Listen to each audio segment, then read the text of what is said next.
Okay, if you're looking for a ranger build for Act 2 of Path of Exile, then I've got you covered. We can go over all the items, the passive tree, the skills and the sockets and gems and all that fun stuff. So let's start with our passive tree, and as you can see, it's pretty spread. Now, first thing we're going to focus on is our Ancestry. Now, the reason I say this is because you could theoretically do this with the different Ancestry, because I didn't get this until the end of Act 2.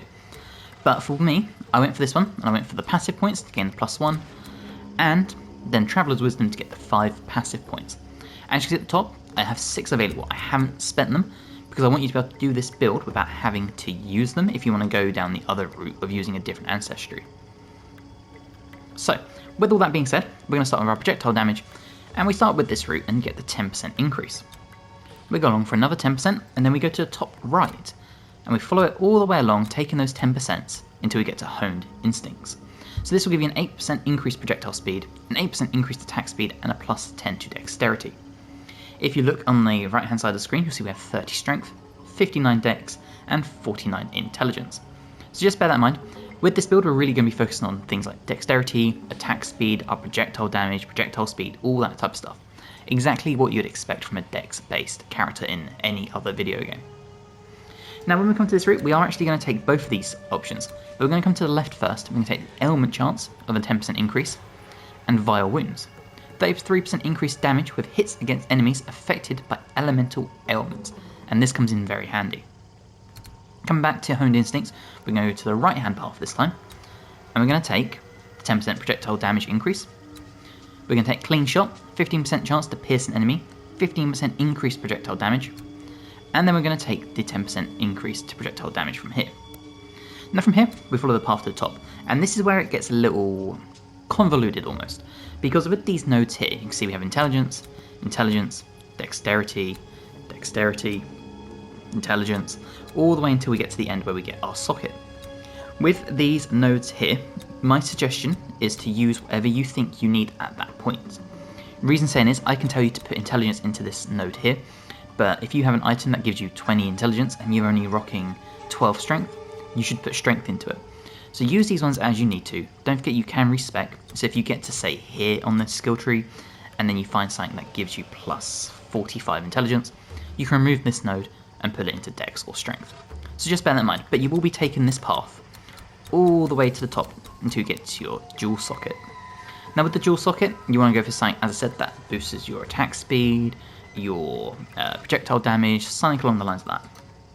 And you see my one, 18% increased evasion rating, 9% increased accuracy rating with bows, projectiles have 10% chance for an additional projectile when forking, and 16% increased stun threshold if you haven't been stunned recently. Don't get me wrong, there's probably better duels out there than this one, however this is probably the best one I've found in my personal playthrough for this character. Now once you've filled up that skill tree, as you're going up you are going to fork off a little bit. And the first step is when you get to here, we're going to come for the critical damage. So 15% critical damage, and then you're going to go either way. So on the right hand side, a 10% increase, coming to the centre at the bottom for cooked. 50% increased critical damage bonus during any flask effect, and then you're going to finish off this little shape, if you want to call it that, for a 15% increased critical damage bonus. Now coming back to that, we are going to go along this one for a 15% evasion rating, up to freedom of movement. 30% increased evasion rating, 30% increased evasion rating if you've dodge rolled recently, and you will trigger this a lot. As you're working your way up here, again, we get all the way to the top, and then we go to the top north for the last node here, and then we're going to fill out this entire skill tree here. In my opinion, you're going to go all the way to the end through the straight line first. So, bow speed, 3% increased attack speed with bows. Again, another 3% increase with attack speed, because even if you're not boosting your damage, the quicker you attack, your DPS is going to go up. Another 3% increase with speed with bows, 12% increased damage with bows, getting to pierce the heart. Arrows pierce an additional target, meaning you will go through enemies, effectively doubling your damage. From there you're going to go north. Bow damage 12% increase for feathered fletching. Increases and reduces to projectile speed also apply to damage with bows. So again, quicker you attack now, the more damage you're also going to be dealing. North again for a 10% accuracy increase and the last at 10%. Now come back to the centre, you're going to come south. Bow damage, 12% increased damage with bows. Sniper, arrows gain critical hit chance as they travel further, up to 60% increased critical hit chance is crazy. Bow critical damage, 16% increased critical damage with bows, and then your final 16% increased critical damage with bows. So as you can see, we really boosted our evasion, our crit damage, attack speed, crit chance, and dex, and that's how you really want to do this. Now coming through this tree here, opposite our little shocked and cooked here, you'll see we did take a few nodes here for our poison damage. And that's basically just to bolster our magnitude of our poison, because we do have that. So we're going to take 2 nodes into here, the increase of that, and that'd be a 20% increase in total. If you wanted to, you could fill out this node as well, get stacking toxins, you could get lasting toxins. However, at this point, here's how I would take the route. So from this point here, I would come up to here. Again, take any attribute you need. So for this one, I'm actually going to take dexterity. I'm going to come up to here, and once again, I'm going to take it, and I'm going to put this one into strength. And then I would fill out this critical damage section here. So I'm going to take this node here, I'm going to go south and take the increase there, and I'm going to take Heartbreaking. 35% increased critical damage bonus, plus 10 to strength. I would then come to the top and take the 10% critical damage here, and that is all 6 extra points used. Now obviously this will only work if you take the Ancestry in the middle. I can't remember the name of it at the moment, but it will only work if you do take this one. So bear that in mind. If you don't take this one, you won't have the 6 extra points, but if you do, you can really come up here and start bolstering up your crit chance, because effectively when you get to the end, attacks have a plus 1% to critical hit chance. So more crits, more damage, more attack speed, more chance to get crits, all that fun stuff there. And then after that, I would then come back through here and I'd bolster up your poison duration, all that fun stuff. There's some really good options around here, like this one, the pierce chance, you've got your trick shots, all that fun stuff. So lots of ways you can take this skill tree. Okay, so if we go over items, you've heard what we're focusing on. We'll start with our bow.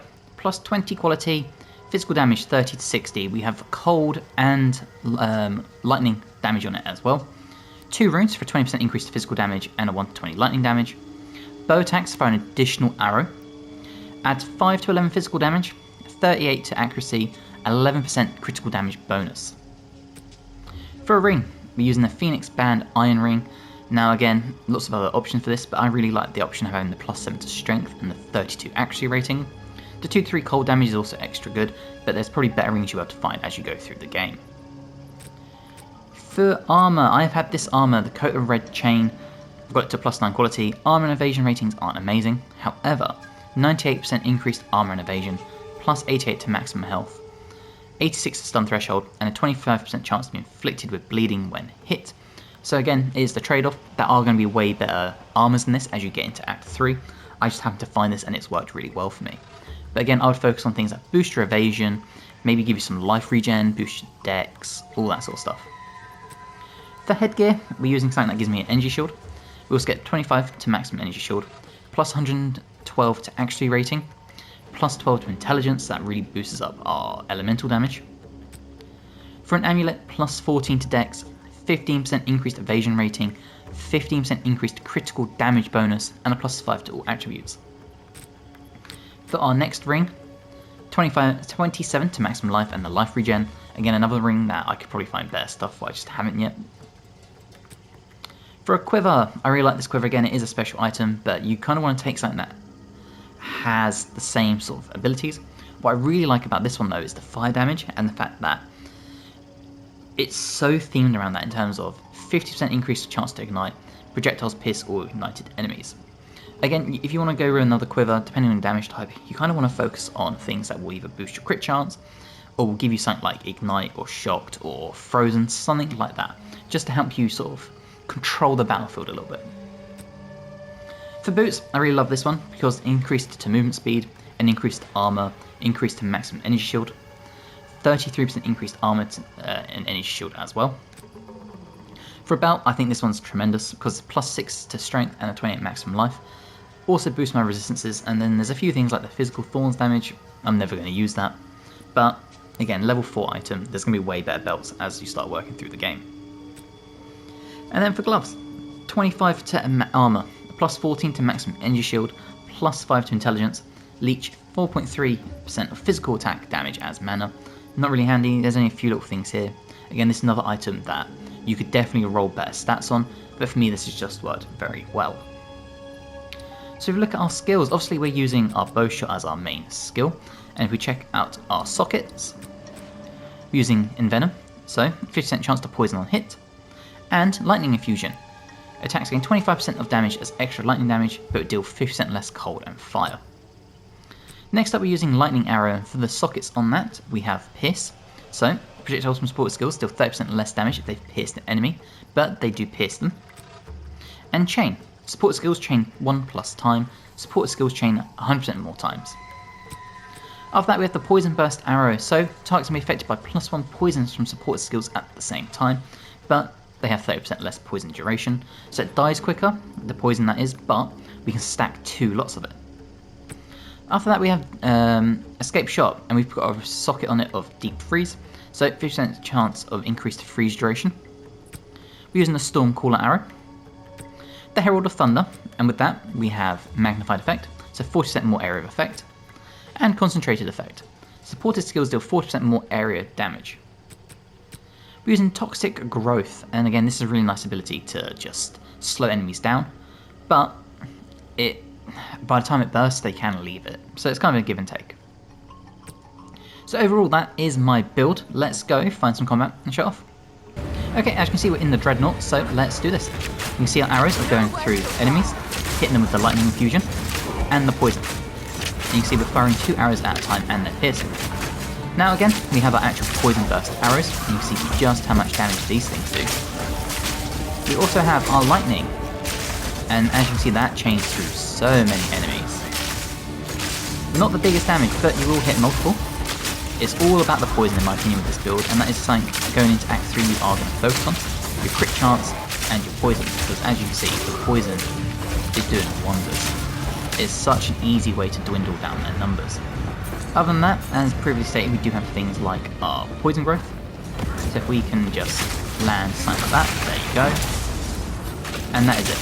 But effectively all I do with this build is usually step back and just fire poisons like this. As you can see it goes all through the enemy, pierces them, spreads the poison around like crazy. And it's a big damage deal, especially for the shielded people. You can see here, they're still getting poisoned and they're just dying behind their shield.